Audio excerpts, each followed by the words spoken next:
Chapter 1. The Bet. Professor Augustus S. F. X. Van Duzen's appearance was as strange as his name. He was thin, with the thin shoulders of a student, and his face was extremely pale. His eyes were the eyes of a man who studies little things. They were always half-closed in concentration. Although he wore thick glasses, you could see that his eyes were blue. But his strangest feature was his abnormally large forehead, on top of which sat a crown of yellow hair. Together, all these things gave him a bizarre, almost grotesque personality. Professor Van Duzen's family came from Germany. Many of his ancestors had been famous scientists. He was the logical result, the mastermind. And logic was his passion. He believed that 2 and 2 always equal 4, except in unusual cases, when they may equal 3 or 5. He believed that all things that start must go somewhere, and he was able to concentrate all the mental force of his ancestors to solve any problem. The public knew Van Duzen as the thinking machine, and perhaps this phrase described him best of all. He spent all his time in his small laboratory, where he invented brilliant theories that shocked scientists and had a profound effect on the world. The thinking machine didn't have many visitors. When people did come to see him, they were usually scientists. 2 of these men, Dr. Charles Ransom and Alfred Fielding, visited him one evening to discuss some theory. What it was exactly is of no importance. "That is impossible," said Dr. Ransom. "Nothing is impossible," said the thinking machine. "The mind is master of all things. When science understands this, it will be a great day." "What about the airship?" asked Dr. Ransom. "That's not impossible at all," said the thinking machine. "It will be invented soon. I would do it myself, but unfortunately I'm too busy." Dr. Ransom laughed. "I've heard you say things like that before," he said. "But they mean nothing. The mind may be master of the material world, but there are some problems that cannot be solved by thought alone." "Give me an example," demanded the thinking machine. Dr. Ransom thought for a moment as he smoked. "Well, what about the walls of a prison?" he replied. "No man can escape from a cell just by thinking about it. If he could, there would be no prisoners." He continued, "Let's imagine a case. A cell for prisoners who are condemned to death. These men will do anything to try to escape. Imagine you were in that cell. Could you escape?" "Certainly," said the thinking machine. "Of course," said Mr. Fielding. "You could destroy the cell with an explosive. But if you are a prisoner inside the cell, you can't have that." "I don't need an explosive," said the thinking machine. "I would be just like any other prisoner, and I would still be able to leave the cell." "You could escape only if you entered it with tools," said Dr. Ransom. The thinking machine was visibly irritated. "Lock me in any cell, in any prison, anywhere, at any time, wearing only normal clothes, and I'll escape in a week," he declared. Dr. Ransom was interested. Mr. Fielding lit a new cigar. "You're saying that you could escape from the cell just by thinking about it?" Ransom asked. "I could get out." "Are you serious?" "Certainly I'm serious." Dr. Ransom and Mr. Fielding were silent for a long time. "Would you like to try it?" asked Mr. Fielding finally. "Certainly," said Professor Van Duzen, and added ironically, "I have done more ridiculous things than that to convince men of less important facts." Of course it was an absurd thing, but they decided it at that moment. "To begin now," said Dr. Ransom. "I'd prefer tomorrow," said the thinking machine. "Because—" "No, now," said Mr. Fielding.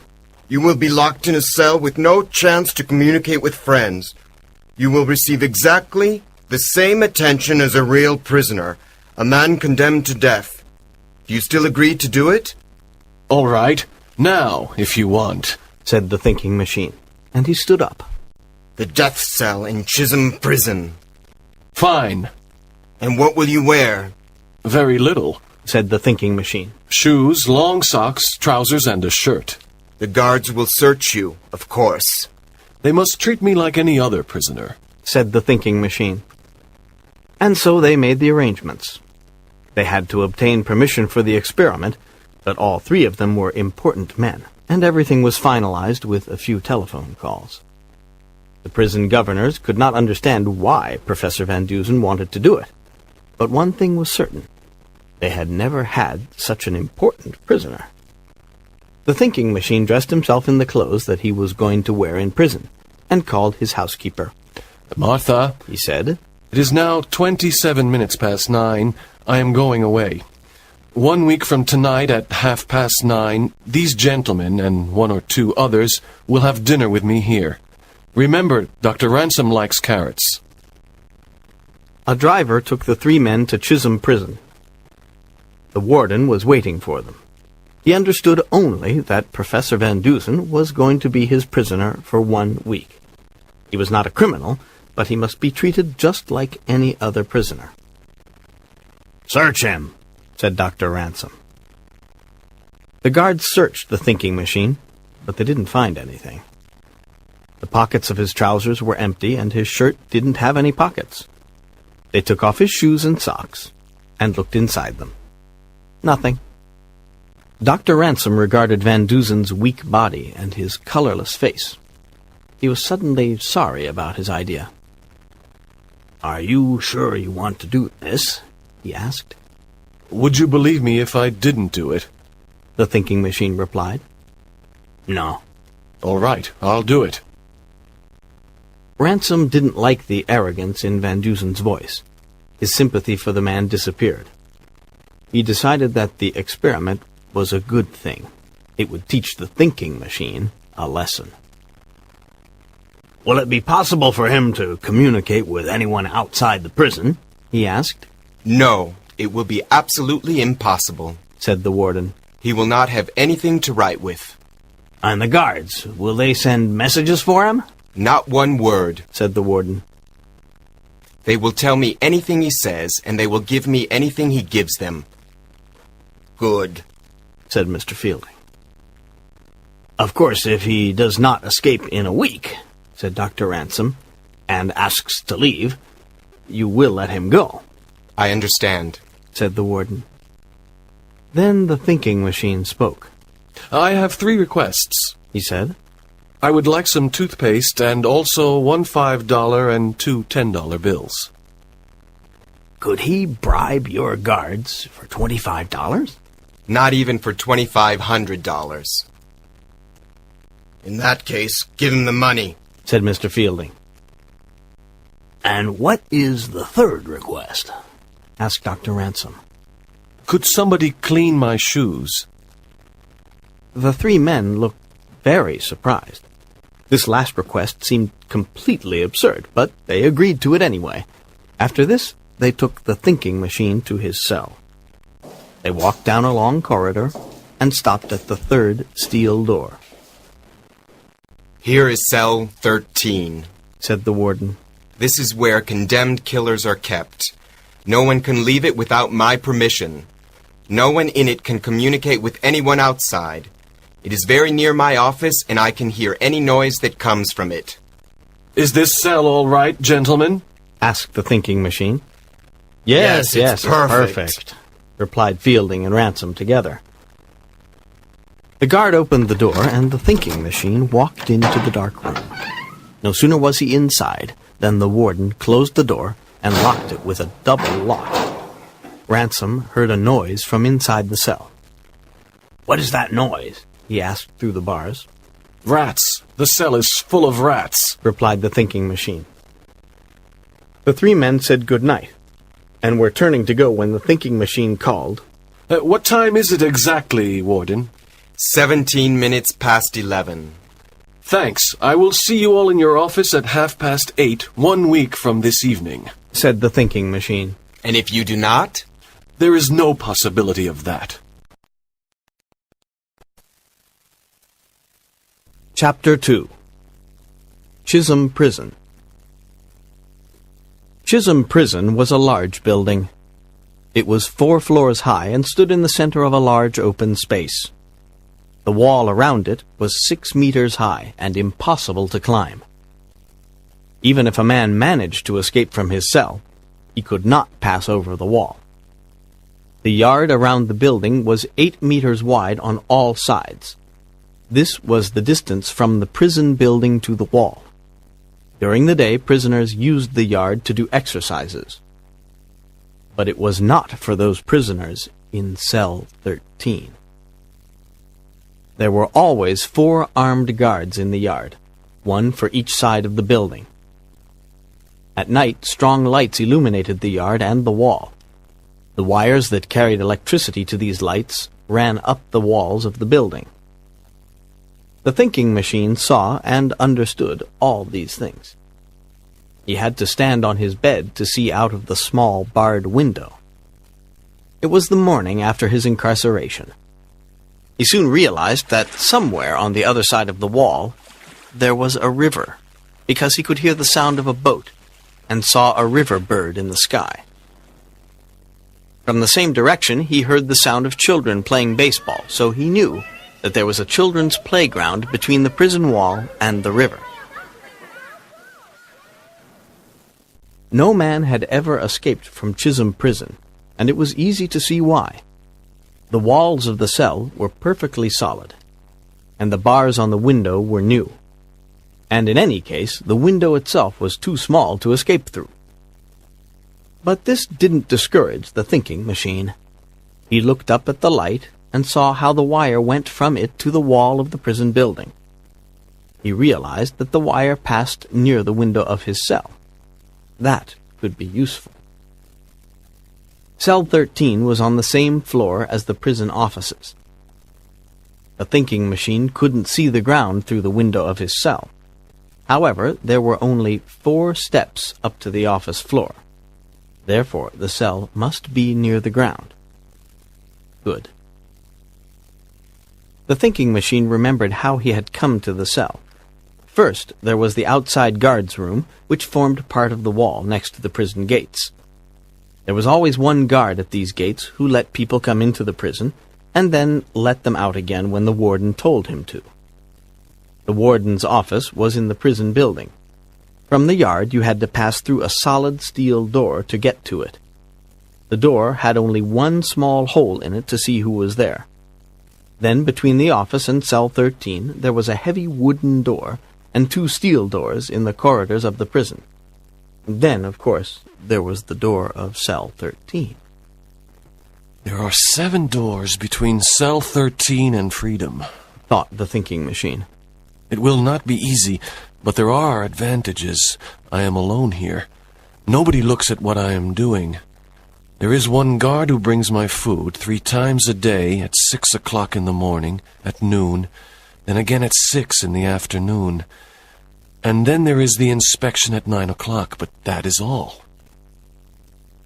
There was nothing, absolutely nothing in his cell, except a bed that was strongly made and impossible to dismantle. There was no chair, no table, no cup or fork or spoon. Nothing. The guard watched him while he ate and took away his plate and spoon as soon as he had finished. The thinking machine considered all these facts very carefully. Then he began an examination of his cell. He examined the stones in the walls and roof and the cement between them. He walked over the floor many times, but it was solid cement. After the examination, he sat on his bed and thought for a long time, because Professor Augustus S.F.X. Van Dusen had something to think about. Suddenly he was disturbed by a rat, which ran across his foot and disappeared into a dark corner of the cell. The thinking machine looked hard into the corner. After some time, he saw several pairs of yellow eyes looking back at him. Then, for the first time, the thinking machine noticed the bottom of his cell door. There was a space of about 5 centimeters between the steel bar and the floor. The thinking machine walked into the corner where the rats were, but he continued to look at the door. The rats were afraid and tried to escape. There was the sound of running feet and several squeaks, and then silence. None of the rats had gone out the door, yet the cell was now empty.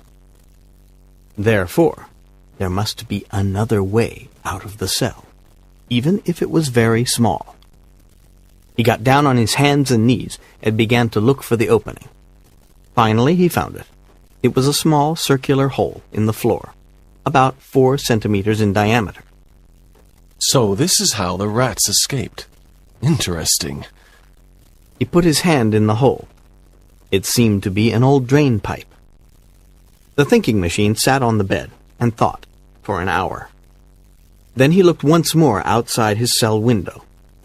One of the outside guards stood directly opposite, beside the wall. He was looking at the window of cell 13 when the thinking machine's large head appeared. But the professor didn't see the guard. At 12 o'clock, the cell 13 guard brought the thinking machine his food. It was horrible, but the thinking machine didn't mind. He wasn't interested in food. He spoke to the guard, who watched him as he ate. Have they made any modifications here in the last few years? Asked the thinking machine. Not really, said the guard. They built the new wall 4 years ago. Have they done anything to the prison building? Well, they painted the outside, and then 7 years ago they had a new plumbing system installed.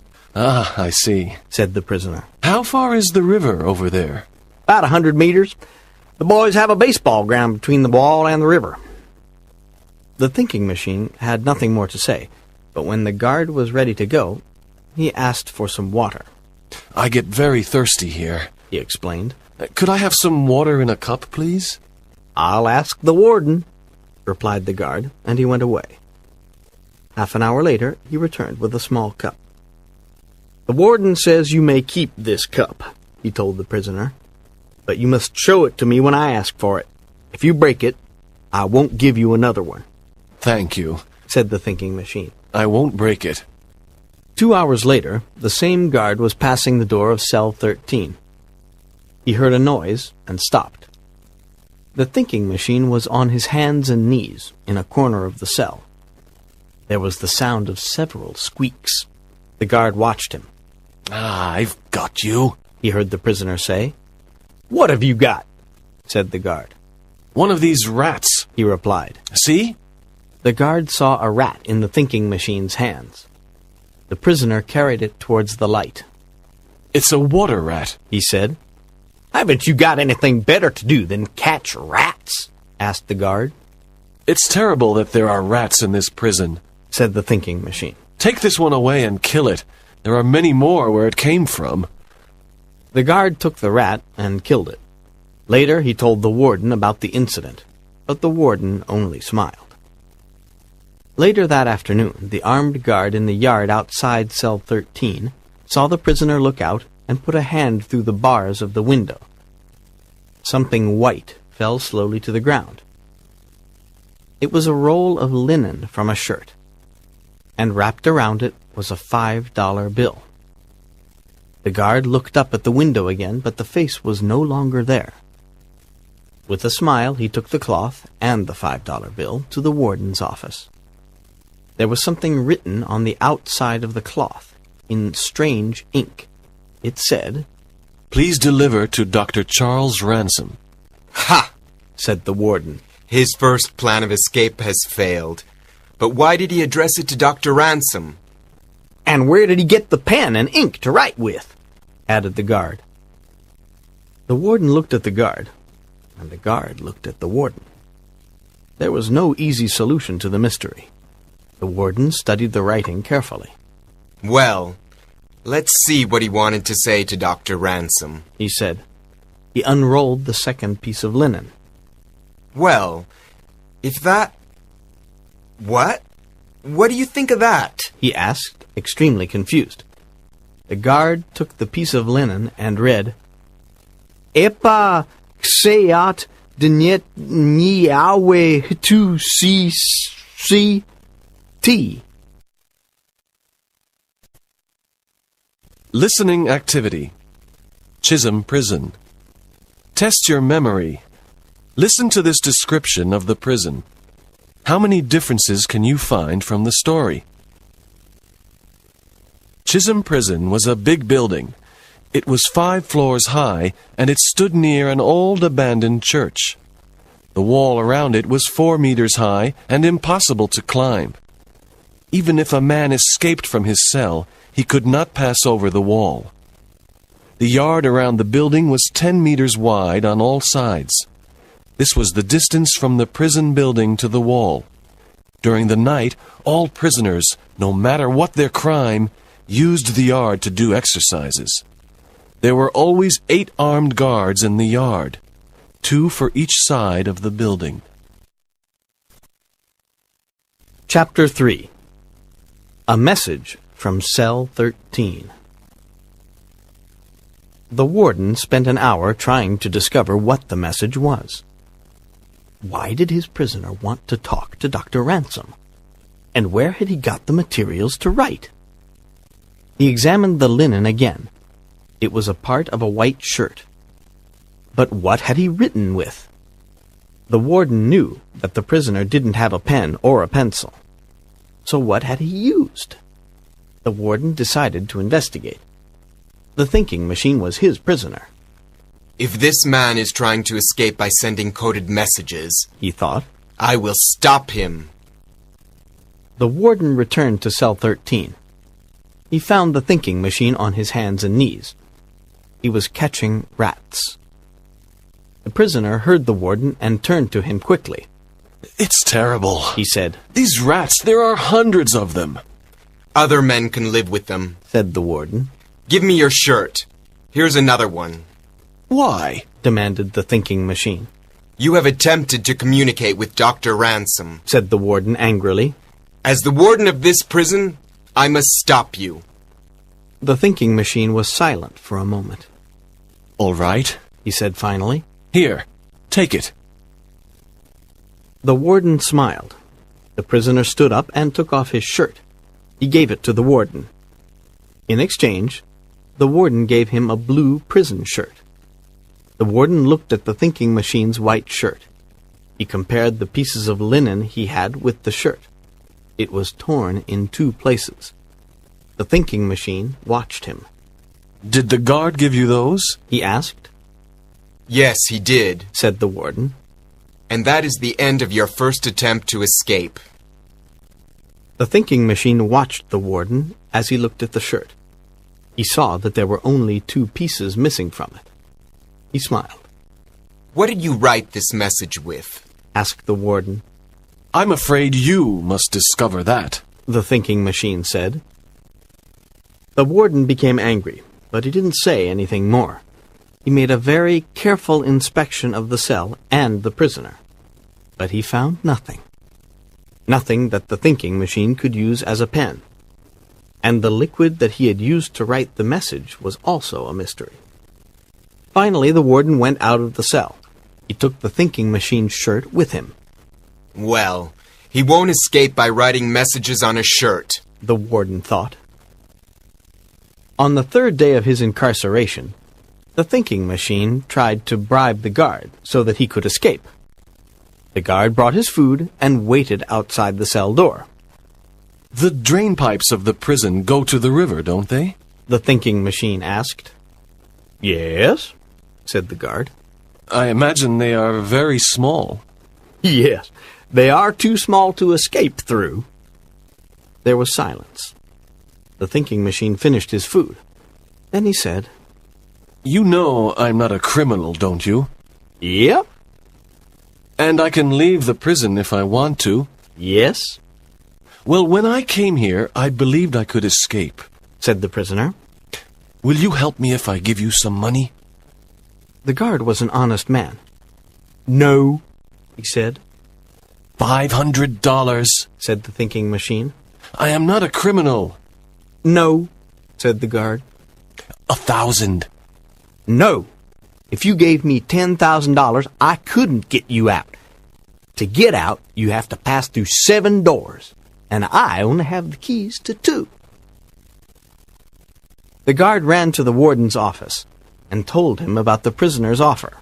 Plan number 2 fails, said the warden, and smiled. First a message, and then a bribe. At 6 o'clock, the guard went to cell 13 again to bring food to the thinking machine.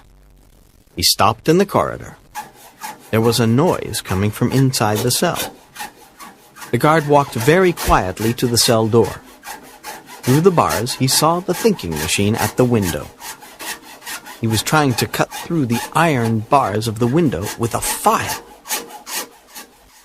The guard went back to the office and told the warden. The 2 men went back to cell 13, walking very quietly. The warden looked into the cell and saw the thinking machine still at the window. He entered the cell. The thinking machine turned round and jumped onto the floor. He tried to hide the file in his hand. Give it to me, said the warden. No, said the prisoner. There was anger in his voice. Come on, give it to me. No, repeated the thinking machine. Very well. Search him, said the warden to the guard.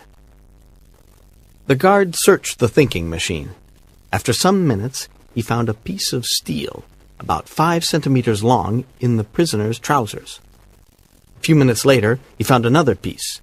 The guard gave the pieces of steel to the warden. The warden looked at them. You couldn't cut through the bars on the window with these, he said. Yes, I could, said the thinking machine. In 6 months, perhaps, said the warden, smiling. Just wait, you'll see, said the thinking machine. Once more the guard searched the cell, but once more they found nothing. The warden stood on the bed and looked at the bars of the window. He took the bars in his hand and tried to move them. They were immovable. He smiled and then got down from the bed. Forget it, Professor. You will never escape from here, he said. The thinking machine said nothing. He just sat on the bed with his head in his hands. The warden and the guard went out of the cell and closed the door. He is mad to try and escape, said the warden. But he is very clever. I would like to know what he used to write that coded message. It was 4 o'clock the next morning when a terrible scream resounded through the prison. It came from a cell near the center of the building, a sound full of horror and great fear. The warden heard it and ran with 3 of his men into the long corridor that went to cell 13. Chapter 4. A Strange Voice. As they ran, they heard the scream again. The white faces of prisoners appeared at cell doors. They were afraid. It's that crazy man in cell 13, the warden said. He stopped and looked into the cell. That crazy man in cell 13 was sleeping comfortably in his bed. They heard the scream again. It was coming from somewhere above. The warden and the guards went upstairs. There they found a man in cell 43, directly above cell 13. He was sitting in the corner of his cell like a child. What's wrong? Demanded the warden. Thank God you've come, said the prisoner. What is it? Demanded the warden again. He opened the door and went into cell 43. The prisoner's face was white with terror. Take me out of this cell. Please take me out, he said. What is it? Asked the warden. I heard something. What did you hear? I can't tell you, said the prisoner. Please take me out of this cell. Put me anywhere, but take me out of here. Who is this man? The warden asked the guard. His name is Joseph Ballard, the guard replied. And what is his crime? They say he killed a woman with acid. But they can't prove it, said the prisoner. They can't prove it. The warden was silent for a minute. Listen to me, Ballard, he said finally. If you heard something, I want to know what it was. Now tell me. I can't tell you. Ballard was crying now. Where did it come from? I don't know. Everywhere. Nowhere. I don't know. Was it a voice? I can't tell you, said the prisoner. You must tell me, said the warden angrily. It was a voice, but it wasn't human, said the prisoner. A voice? But not human, repeated the warden. He was confused. It was strange and very far away, like a ghost. Did it come from inside or outside the prison? It didn't come from anywhere. It was here, there, everywhere. I heard it. I heard it.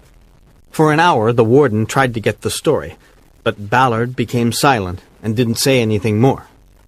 Finally, the warden went away. He was very confused. Ballard sat at his cell door until morning, his white face staring through the bars.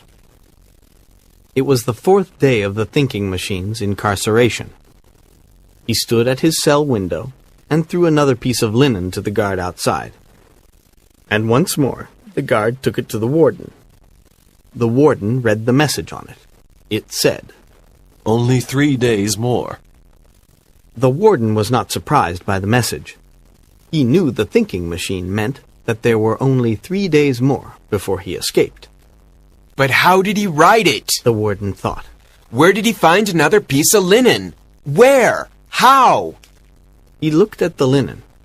It was white, like the material from a shirt. He took the thinking machine's shirt and put the 2 original pieces of linen on the torn places. The 3rd piece was completely superfluous, but it was the same material. Where did he get it? And where? Where does he get anything to write with? Later on the 4th day, the thinking machine spoke to the guard outside his window. What day of the month is it? He asked. The 15th. The thinking machine made a mental astronomical calculation. Good, he thought. Tonight the moon will not rise before 9 o'clock. Then he asked another question. Who looks after the big lights on the roof? An electrician from the company. You have no electricians in the building? Nope. At the end of the afternoon, just before he finished work, the outside guard saw the thinking machine's head again at the window. He had something in his hand which he threw to the ground. It was a $5 bill. That's for you, said the prisoner. Once again, the guard took it to the warden. He said it was for me, I imagine it's a present from him. I think you can accept it, said the warden. Then suddenly he stopped. Wait a minute. When the professor went into the cell, he had 1 $5 bill and 2 $10 bills. There was a $5 bill with the first message. I have it here. But now he has given you another $5 bill. It's impossible. He has only 2 $10 bills. Perhaps somebody changed a $10 bill for him, said the guard. Perhaps. But tonight we are going to search cell 13 again. We are going to search it as no cell has ever been searched before. So that night, at 3 o'clock in the morning, the warden and his guards searched the thinking machine's cell again. The warden found the hole in the floor. He put his hand into it. There was something there. He pulled it out. A dead rat. He threw it to the floor in disgust. But he continued the search. Once more he examined the bars on the window, but found them to be solid. He then examined the thinking machine's clothes. In his trousers he found some money. 5 $1 bills, said the warden. He was very surprised. That's right, said the prisoner. But you had 2 10s and a 5. How do you do it? That's my business, said the thinking machine. Did any of my men change this money for you? No. Well, do you make it? asked the warden. That's my business, said the prisoner again. The warden was very angry. He left the cell and went back to bed. About an hour later, he heard the scream again. He got up and ran immediately to cell 43, where he saw Ballard, his terrorized face pressed against the bars of the door. Take me out!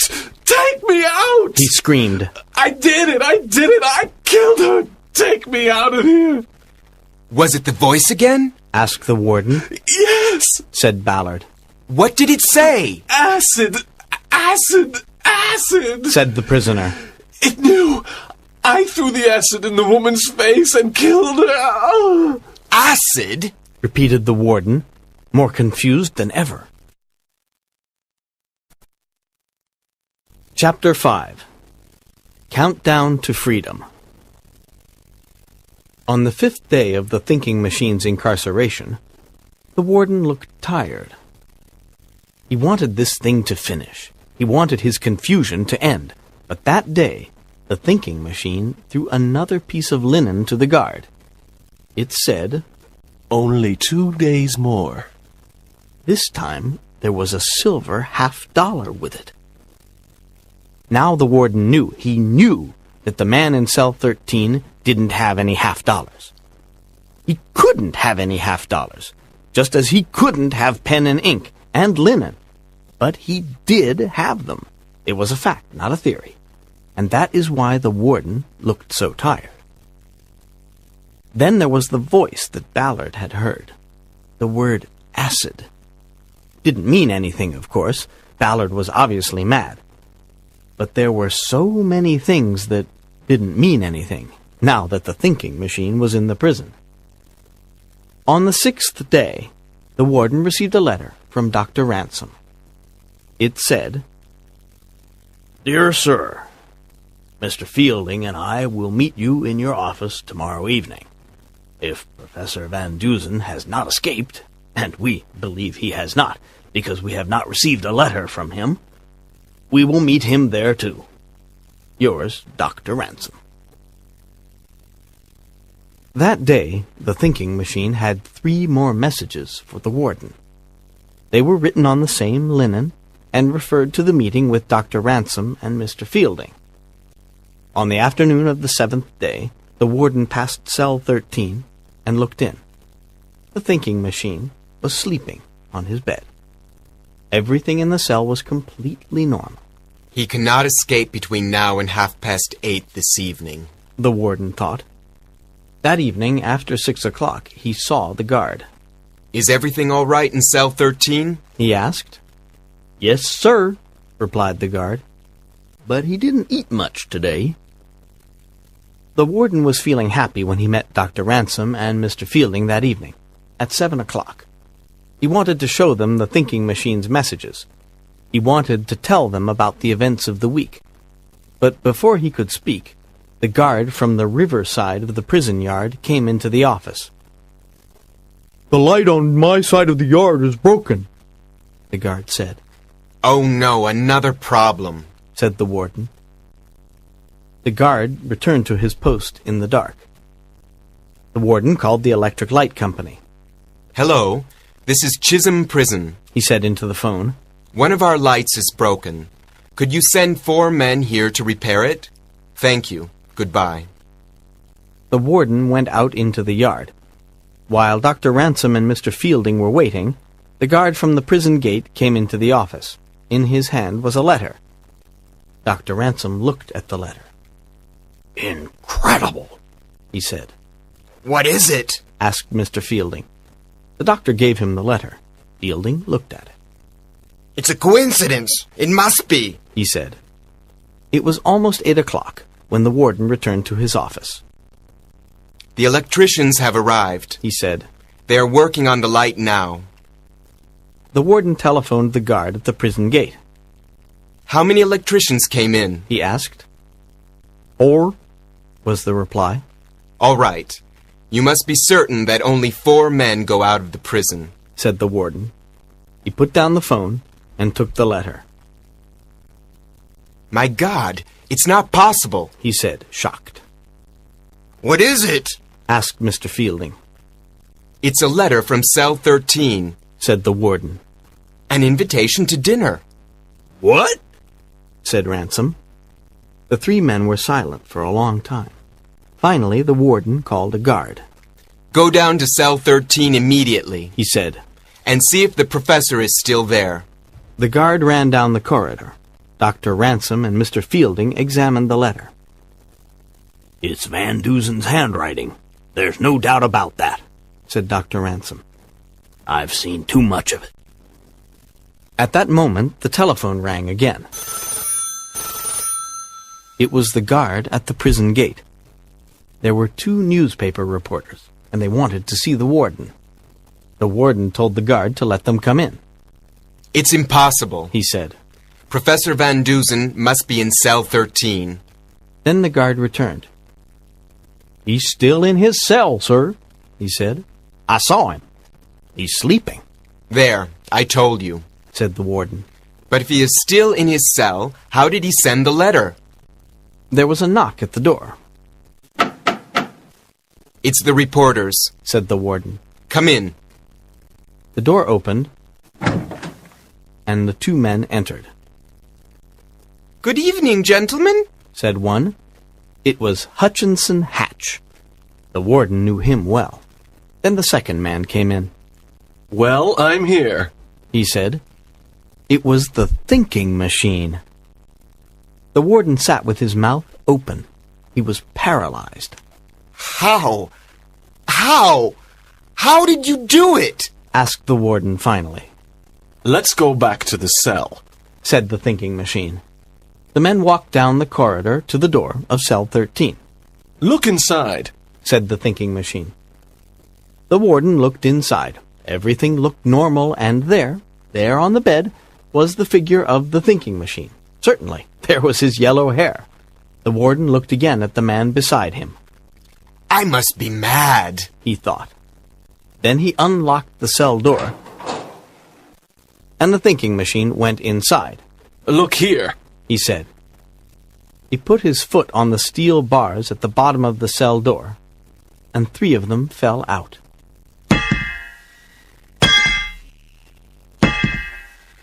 And here, too. The thinking machine stood on his bed and put his hand to the bars on the window. All of them came out, So what's this in the bed? asked the warden. It's a wig. The thinking machine replied. Take the cover off. The warden did this. Under it was a coil of strong rope, about 10 meters long, a knife, 3 files, 3 meters of electric wire, a pair of steel pliers, a hammer, and a pistol, How did you do it? asked the warden, You gentlemen have an invitation to dinner with me at 9:30. said the thinking machine. Come on, or we shall be late. But how did you do it? The warden insisted, You cannot hold a man in prison who can use his brain. replied the thinking machine. Come on, or we shall be late. Chapter 6. How did he do it? When dinner was finished, the thinking machine turned to Dr. Ransom. Well, do you believe me now? He asked. Yes, I do, replied Dr. Ransom. There was a long silence. Like all the other guests, Ransom was waiting for the explanation, So, tell us how you did it. said Fielding finally. The thinking machine began the story. The agreement was to go into a cell in Chisholm Prison with nothing but the necessary clothes, and to leave that cell within 7 days. I didn't know Chisholm Prison. When I went into the cell, I asked for 3 things: toothpaste, 2 $10 bills, and 1 $5 bill, and to have my shoes blacked. You agreed to these things. I knew that there was nothing useful in the cell, so I had to use these 3 innocent things to help me escape. But anything is dangerous in the hands of a man like me. The first night I did 2 things. I slept, and I ran after rats. You gentlemen thought I wanted time to organize an escape with assistance from outside the prison. But this was not true. I knew I could communicate with anyone I wanted to at any time. The warden looked at him for a moment. The thinking machine continued. The guard woke me up at 6 o'clock the next morning. He brought me my breakfast. He told me lunch was at 12 o'clock and dinner was at 6. I knew that between these times I was alone. So after breakfast, I examined the outside area from my cell window. I saw that it was impossible to get over the wall. But I knew that on the other side of the wall there was a river and also a playground. The guard confirmed it. So I knew one important thing. A person could come near the prison on that side without attracting the attention of the guards. But there was something even more important. I saw a wire which went to the light on the prison roof. It was very near my cell window. I knew then that if it was necessary, I could cut off that light. Then I thought about escaping through the prison building. I remembered the way to my cell. I knew that was the only way out. There were 7 doors between my cell and the outside. It was too difficult. The thinking machine stopped for a moment. Dr. Ransom lit a new cigar. For several minutes there was silence. Then the thinking machine continued. When I was thinking about these things, a rat ran across my foot. It gave me a new idea. I saw there were at least 6 rats in the cell, but they didn't come from under the door. I ran after them and they disappeared, but they didn't go out of the door, so I knew there was another way out. I looked for this other way and found it. It was a hole in the floor. It went to an old drain pipe. Obviously the rats came this way. But where did they come from? Drain pipes normally go outside the prison. This one probably went to the river or near it. So the rats came from that direction. When the guard came with my lunch, he told me 2 important things. One was that there was a new plumbing system in the prison. The other was that the river was only 100 meters away. So I knew that the pipe in my cell was part of an old system, and I knew it went to the river. The other end of the pipe was outside the prison walls. But before I could start work, I knew I had to distract the warden. I wanted him to think that I was trying to communicate with you, Dr. Ransom. So I took 2 pieces of linen from my shirt and wrote a message on them. Do you have the message, Warden? Yes, The warden looked at the coded message. but what does it mean? He asked, Read it from right to left, beginning with the T. said the thinking machine. Don't consider the division into words. The warden read the message. This He began. is not the way I intend to escape. The warden smiled. But what did you write it with? This. Said the thinking machine. He put his foot on the table. On it was the shoe that he wore in prison. But the polish was gone, The shoe polish, mixed with some water, was my ink. said the thinking machine. And the metal end of the shoelace was a good pen. The warden laughed. Continue. He said. After the message, the warden wanted to search my cell. This was good. I wanted him to search my cell very often. I thought, he won't find anything, so he will stop and leave me alone. The warden took my shirt away and gave me a prison shirt. Without my white shirt, I couldn't write any more messages, but I had another piece of the same shirt in my mouth. Where did it come from? Asked the warden. I saw that there were only 2 pieces cut from the shirt, and I had both of them. You forget that shirts like mine have 3 layers of linen. The thinking machine replied. I took out the inside one. You didn't notice it. Now that the warden was busy, I started to work on my real escape plan. I knew that the pipe from my cell went to the playground outside the prison. It is a place where boys play baseball. I knew many of the boys there. I knew that the rats came into my cell from out there. Perhaps it was possible for me to communicate with someone outside. I could use the rats. The first thing I needed was a long thread, so I used the thread from my socks. He pulled up his trouser legs. The strong thread at the top of his long socks was not there. Then on 1/2 of my last piece of linen, I wrote a message for Hutchinson Hatch. He is a friend and often helps me. I knew he would help me this time. It was a great story for his newspaper. I tied a $10 bill to the letter to attract attention. People always find money. I wrote on the linen, "If you find this message, give it to Hutchinson Hatch. He will give you another $10 for the information." Then I wrote instructions for Hatch. I had to get this note outside the prison. There were 2 ways, but the best way was the rats. I took one of them. I tied the linen and the money to one of its legs and tied my thread to another.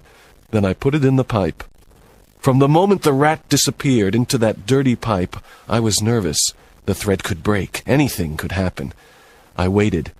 I was holding the thread, and I saw that it became gradually shorter.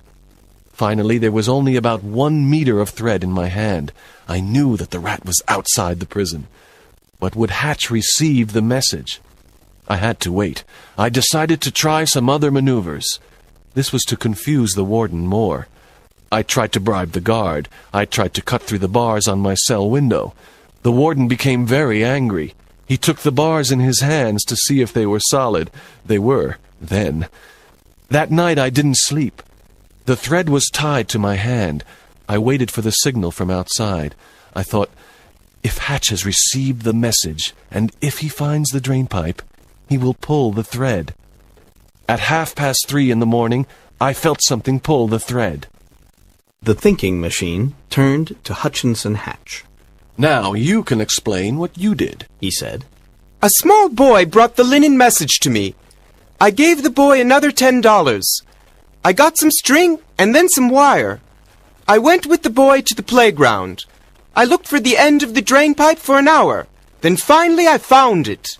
It was about 30 centimeters in diameter. I took the end of the thread and pulled it 3 times. The professor pulled twice to reply. Quickly, I tied my string to the professor's thread. Then I tied the wire to the string. Professor Van Dusen began to pull it all into his cell. The wire was the most important because it could not break. The thread was too weak. It could break easily. With the wire, I could transport things to the cell. Yes, Continued the thinking machine. I was very happy when the wire arrived in the cell. Then we tried another experiment. I spoke to Mr. Hatch through the pipe. He heard me, but it was not easy for him to understand me. I wanted some nitric acid, and I had to repeat the word acid several times. Then I heard a scream from the cell above me. With the wire, it was easy to transport things to my cell, and it was also easy to hide them. I could put them into the pipe. You, Mr. Warden, found the pipe, but you could not find the wire. Your hands are too big. My fingers are longer and thinner, so it was easy for me. In addition, I put a dead rat in the pipe. You pulled it out, I remember. Said the warden. The rat was there to stop you investigating the pipe. Said the thinking machine. That night, Mr. Hatch could not send me anything useful, but he did send me change for $10 as a test. The next day, I continued to work on my plan. For this, it was necessary that the guard outside saw me often at my cell window. To attract his attention, I threw messages to him. I stood at my cell window for hours. Sometimes I spoke to him. He told me that there were no electricians inside the prison. If there was a problem with the lights, they had to call the light company. This was perfect for my escape plan. There was only one more thing to do before I escaped. Once again, I spoke to Mr. Hatch through the pipe. It was the 4th night of my incarceration. Again, Mr. Hatch could not understand me. Again, I repeated the word acid 3 times. It was this that made the prisoner above me confess to murder. The guard told me the next day. The prisoner heard strange voices through the pipe. He thought it was a ghost. With nitric acid, it was very easy to cut the bars of the window. But it was a long process. The outside guard saw me standing at my window. He didn't know what I was doing. As he watched me, I cut the bars with a piece of wire covered with acid. On the night of my escape, I used the same acid to cut the electric wire that went to the lights. The yard outside my window was completely dark. It was easy to escape. I also had a wig from Mr. Hatch. It was the same color as my hair, yellow. I put it in the bed with some other things that Hatch sent me. When the guard passed the door, he thought I was sleeping. But how did you get outside the prison gate? Asked the warden. It was simple. The thinking machine replied. As I said, I cut the wire to the lights before the guards turned on the current. When they turned on the current, the light on my side of the yard didn't work. The outside guard went to your office to tell you, and I escaped through my cell window. I stayed in the shadows until the 4 electricians arrived. Mr. Hatch was one of them. When I saw him, he gave me some workman's clothes to put on. You, Mr. Warden, were standing only 3 meters away. Then Mr. Hatch called me as a workman, and together we went out of the gate to get something from the van. The guard at the gate knew that there were 4 workers in the yard. He saw that we were workers, so he let us go out of the prison. Then we changed clothes and came back in. We went to your office and asked to see you. That's all. And the letter of invitation? Asked Ransom. I wrote it in my cell with Mr. Hatch's pen. Said the thinking machine. Then I sent it through the pipe, and Mr. Hatch posted it. There was silence for several minutes. Dr. Ransom was the first to speak. Incredible, he said. Absolutely brilliant. But Mr. Fielding had two more questions. And what was the toothpaste for? He asked. For brushing my teeth. Why did Mr. Hatch come with the electricians? His father is the manager of the company, said the thinking machine. But what if there was no Mr. Hatch outside to help you? Every prisoner has at least one friend who will help him if he can. What if there was no old drain pipe in your cell? Asked the warden. There were another 2 ways to escape, said the thinking machine. 10 minutes later, the telephone rang. It was for the warden. Is the light working now? Asked the warden through the phone. Good. The wire was cut beside cell 13. Yes, I know. What's that? There are too many electricians? 2 went out of the prison, and there are 3 still inside? But only 4 men came from the light company. The warden turned to the others, confused. The guard says that he saw 4 electricians come into the prison. 2 went out again. But there are still 3 men inside, he said. Don't you remember? I was the extra man, said the thinking machine. Oh, said the warden. I see. He turned back to the phone. You can let the 5th man go. He's all right.